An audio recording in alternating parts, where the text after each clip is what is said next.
I remember watching some videos of various speakers, motivational speakers, and even celebrities delivering keynote speeches, and seeing the frustration level that they have when the audience uh, doesn't follow suit, if you will. In fact, if you want to see some interesting stuff, just go to YouTube and type in frustrated speakers or frustrated celebrities. And generally, it has to do with one or two people in the crowd who are maybe heckling the speaker or someone who disagrees with the speaker. And you see the temperament of the presenter come out pretty quickly, usually in frustration. And you'll see them. In fact, there are performers who have stopped in the middle of a show and said, "I'll walk right off this stage. I'm not putting up with this from you." And it seems kind of odd to me when you think about why they're there.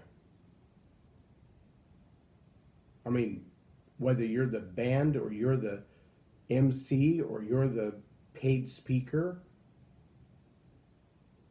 aren't those people in the audience your customers?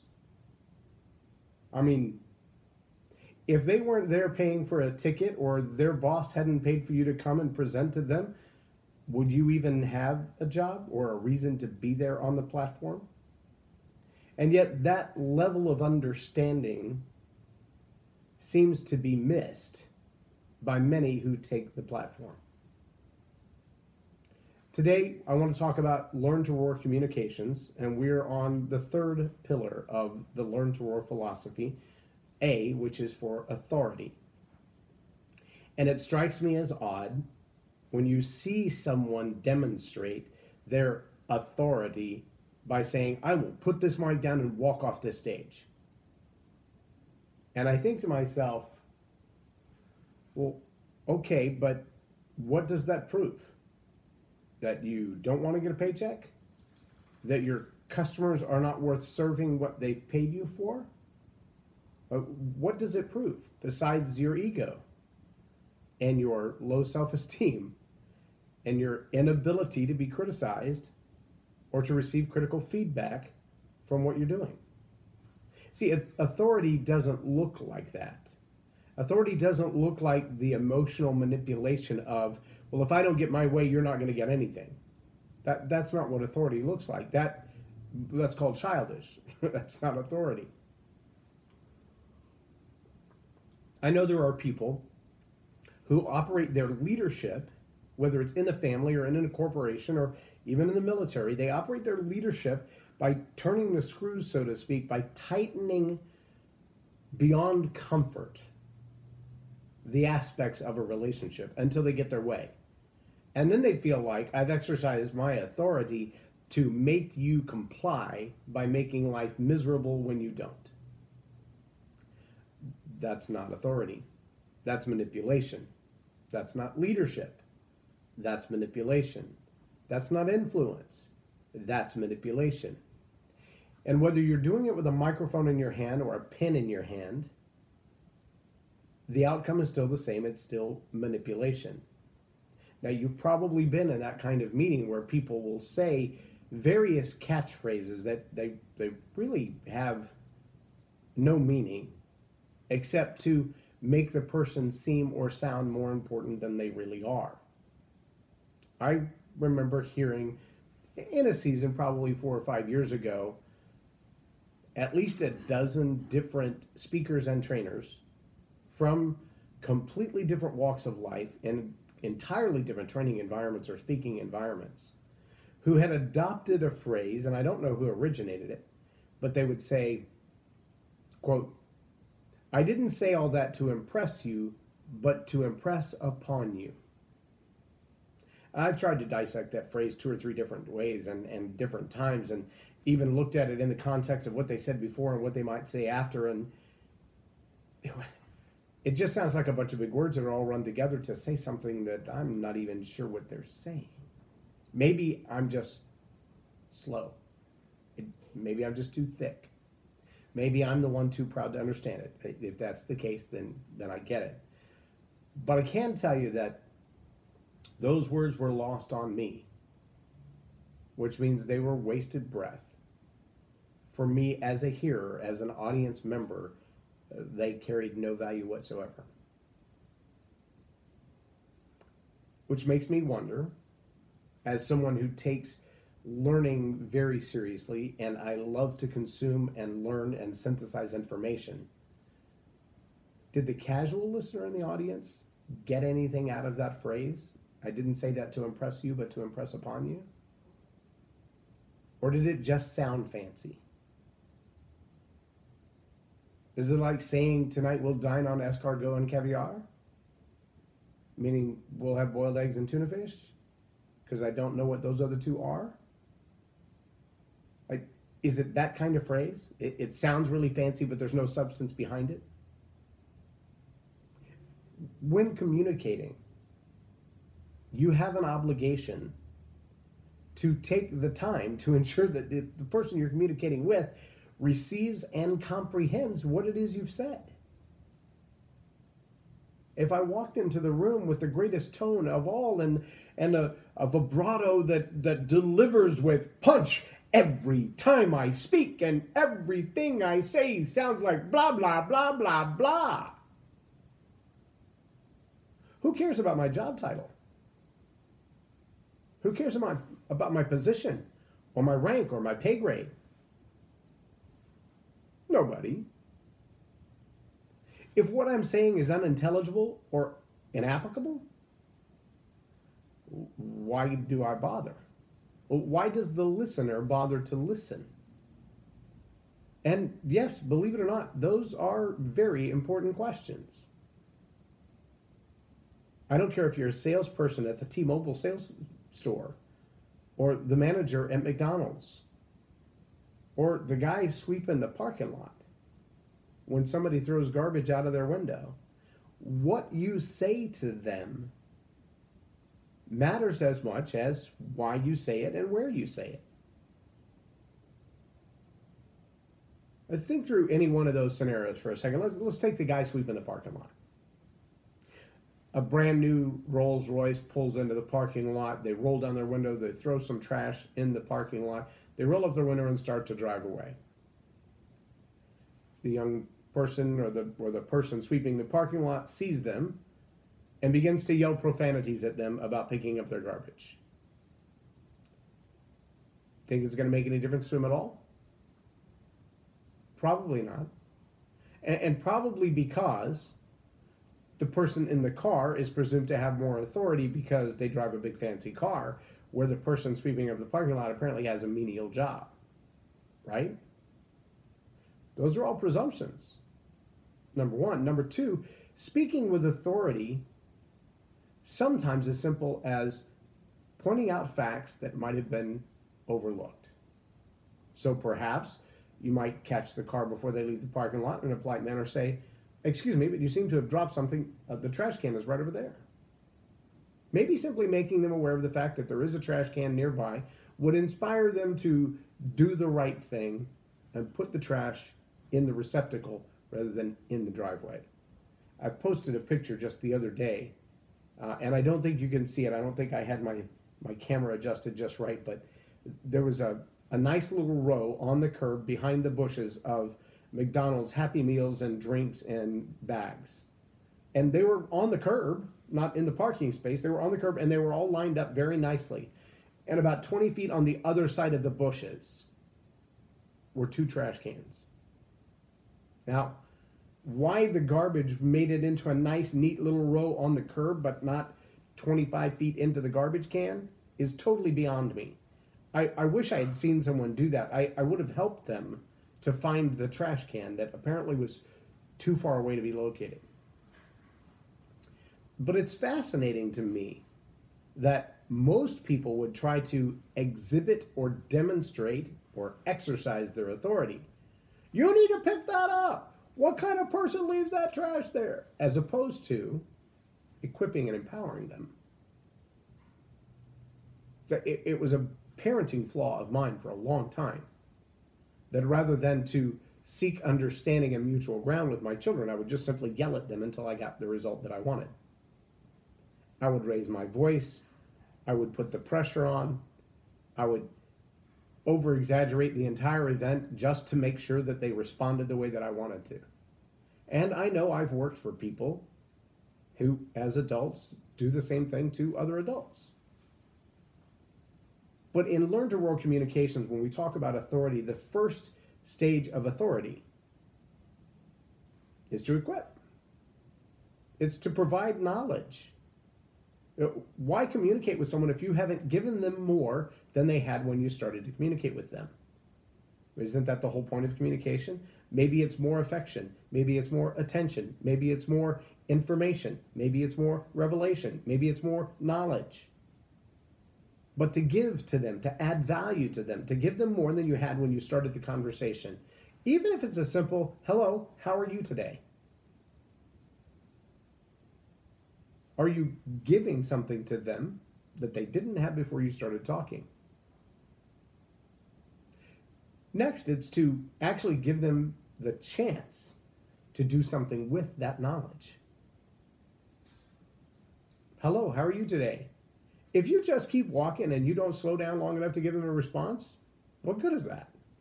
If you give them knowledge like there's a trash can 25 feet away, and then immediately begin to berate them for not putting the trash in the trash can, what good is that?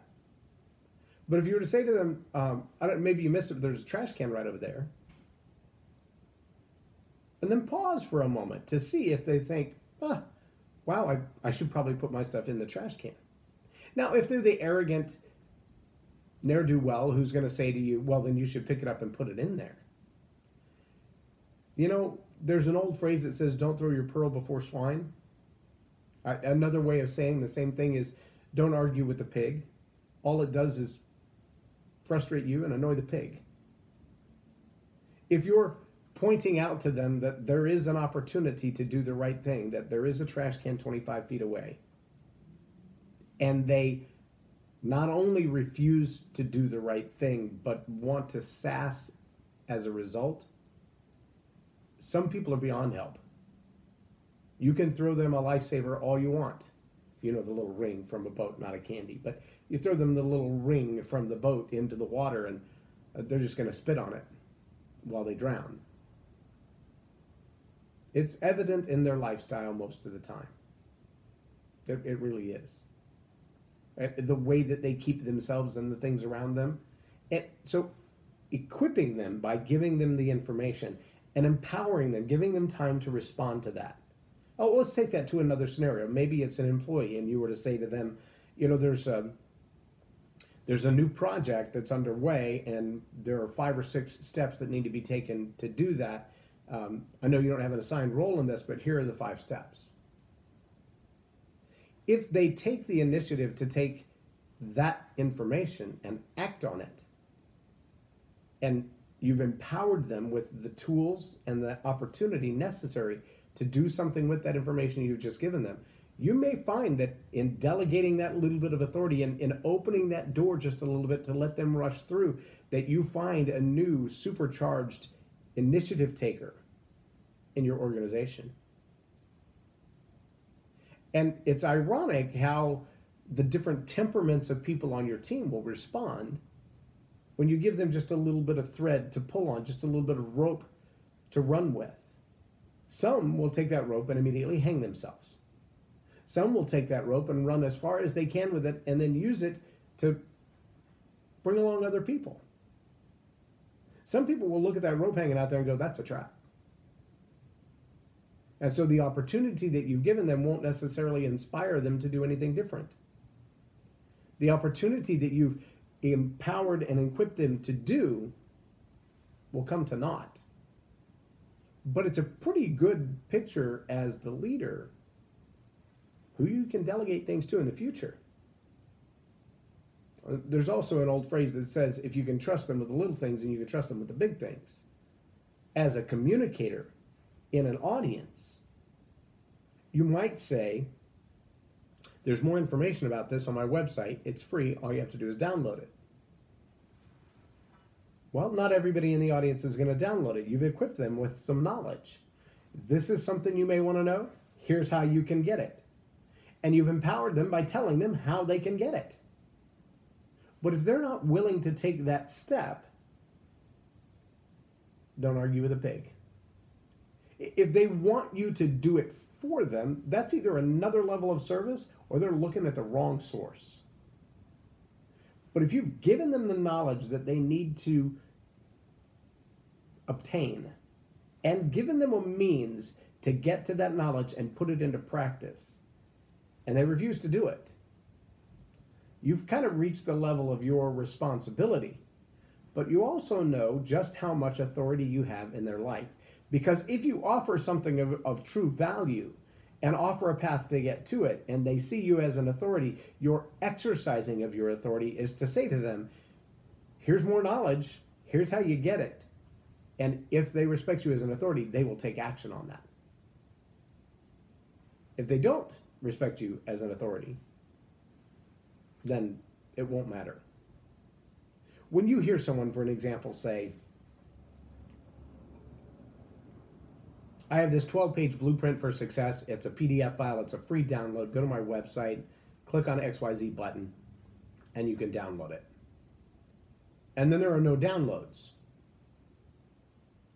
That means they don't see you as the authority to give the blueprint to success.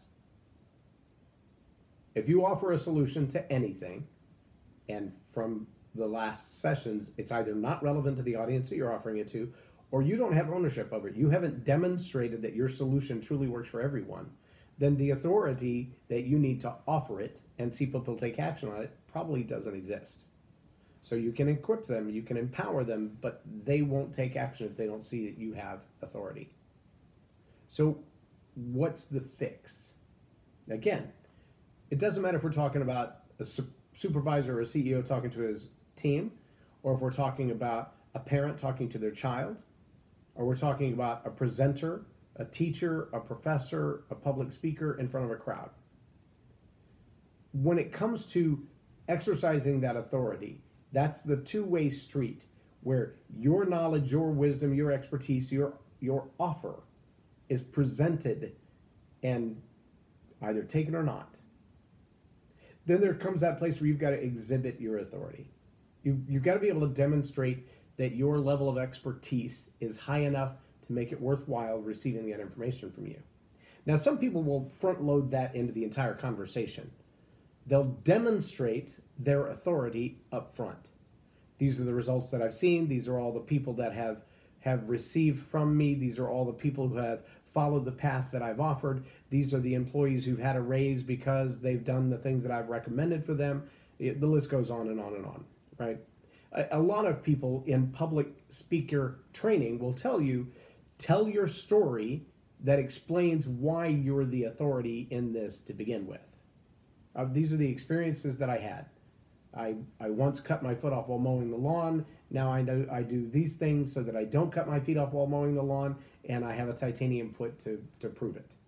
And so they'll show you their titanium foot, and they'll demonstrate the experiences that they've had, and that gives you an understanding of their exhibited authority. Oftentimes, though, I find that, especially when you're in a leadership position, for lack of a better term, weeding out those who would be the pearl before swine is a powerful thing. It's incredible as a leader to have a better understanding out of the entire crowd who's going to take action. I've seen this done at events where they might say, over the next 25 minutes, I'm going to talk to you about how to build a house. And I just want you to understand that I can't teach you everything I need to teach you about how to build a house in the next 25 minutes. I can also tell you that I didn't come today with enough resources for everybody in the room to have it. So I'm going to take a 3-minute break right now, and those of you who want the remainder of the teaching or the training beyond the 25 minutes, run to the back and grab the CD or DVD. Now again, they're exhibiting authority before, or they're exercising authority before they exhibit it. They're testing the waters to see. If in that moment no one gets out of their chairs, if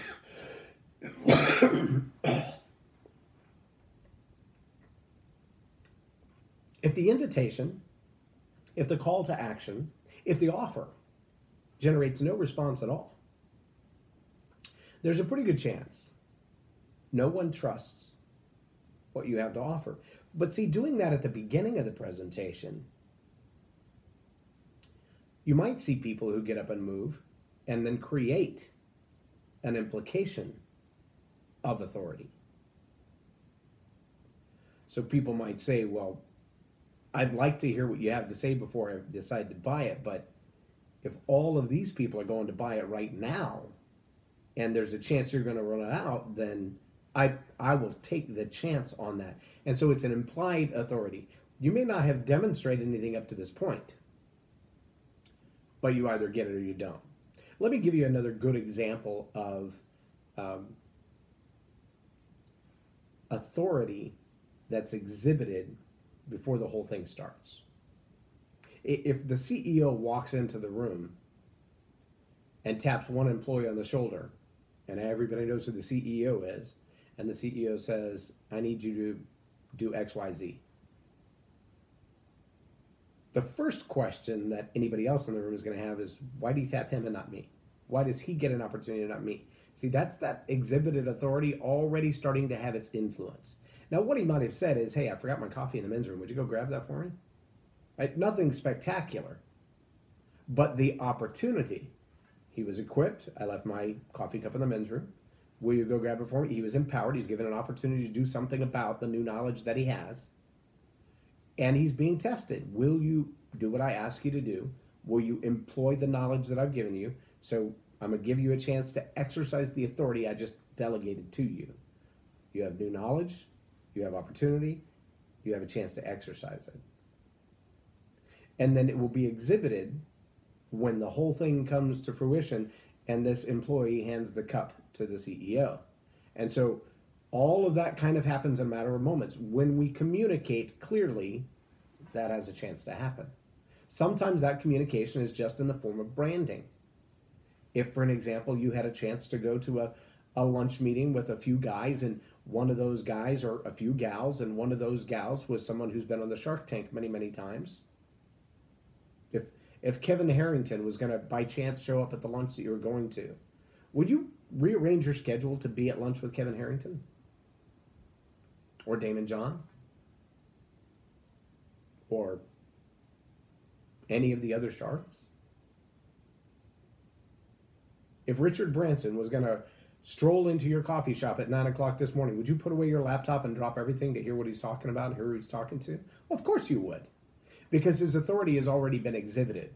So what he has to say, even just the nuggets that fall out of his conversation from a distance, even if he's not talking to you, overhearing. There used to be a TV commercial about a financial firm, and it was, the guy's name was E.F. Hutton. He was like the Bill Gates of technology. He was that of the financial world.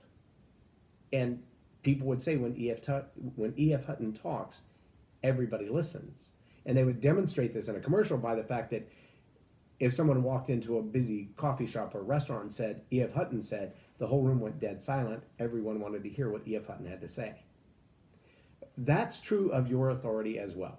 And again, it doesn't matter if you're the one cleaning up the parking lot, if you're the one managing the restaurant, if you're the parent, you're the CEO, or you're the communicator from the stage. If what you have to say has authority, if it has weight, if it's been exhibited and demonstrated that your successes are following successes, and that by listening to you, other people will gain knowledge that will equip them to be empowered, that you're going to give them an opportunity, or someone will give them an opportunity to exercise that, and that they can then exercise that authority and exhibit more, then that cycle has completed itself. You have demonstrated your own authority, expertise, knowledge, wisdom, power, influence, position, and you're offering it to someone else. If Richard Branson said to you, over the next 10 seconds, I'm going to tell you everything you need to know about how to buy an island for a third of the price, you would stop everything you're doing for the next 10 seconds and listen closely. Because nobody knows the answer to that question like he does. Think that through for a moment and ask yourself, when I speak on a given topic, again, over the counter at the donut shop or from the platform in front of thousands, When I speak on this topic, people trust that I know what I'm talking about. Spend your time talking about that. And if there are other areas that you're not quite the authority in yet, but you'd like to be, grab a book or 10 or 50 and start reading. There is a lot of power in knowledge, even more when it becomes wisdom married together with experience, and even more when that knowledge becomes wisdom, becomes influence, and you do something with it. I hope this has been beneficial to you today.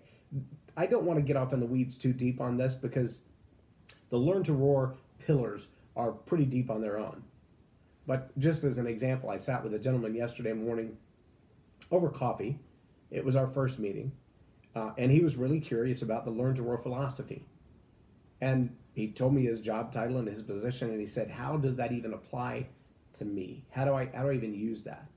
And so we took this aspect of Learn to Roar communications, and we dug into that a little bit. We talked about the psychodemographics of his audience. We talked about the 4 P's of marketing. We talked about the 4 levels of learning from unconscious competence to conscious competence. And we rolled all that together like a nice cinnamon roll to go with your coffee. And then I demonstrated to him how in 90 seconds or less, he can incorporate all of that understanding into a very quick conversation to demonstrate his own authority, his own expertise, his own influence in 90 seconds or less, and build know, like, and trust, to weed out not so good customers, to identify really good customers, and to understand those that perhaps what they need from you is a referral in 90 seconds or less. To get to that point, though, takes a whole lot of foundation. So I don't want you to feel like what I'm sharing in these very short videos is all there is to it. There's a whole lot of depth behind Learn to Roar leadership and Learn to Roar communication. There's a lot of depth.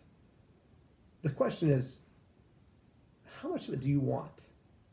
How much of it will you hear, apply, and exercise?